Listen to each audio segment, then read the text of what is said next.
বাইতুল মুকাদ্দাস জয় করার দিনে আসরের ওয়াক্ত হয়ে যাচ্ছিল, সূর্য ডুবে যাচ্ছিল। তখন তালুত আল্লাহর কাছে দোয়া করেন, এই নবী এবং তালুত তারা সবাই মিলে এই 313 জন আল্লাহর কাছে দোয়া করেন, আল্লাহ আমাদেরকে একটু সময় দান করেন, বরকত দান করেন, যাতে করে আমরা যুদ্ধটা শেষ করতে পারি, আজকে আমরা যেন ওখানে প্রবেশ করতে পারি। আল্লাহ রাব্বুল আলামিন সুবহানাল্লাহ এই সূর্যের ঘূর্ণনটাকে থামিয়ে দিলেন।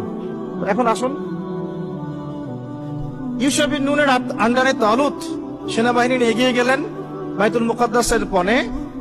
বাইতুল মুকাদ্দাসকে জয় করার জন্য আল্লাহ পাক পরীক্ষা নিলেন যে এই নদী পার হওয়ার জন্য একটা শর্ত, নদী পার হবে, পানি খেতে পারবে না, যারা পানি পান করবে তারা আমার সাথে যুদ্ধ করতে পারবে না। তো তাফসীরের কিতাবে আসছে যে মাত্র 313 জন পানি পান করে নাই, বাকি সবাই পানি পান করছে। মাত্র 313 জন পানি পান করে নাই, বাকি সবাই পানি পান করছে।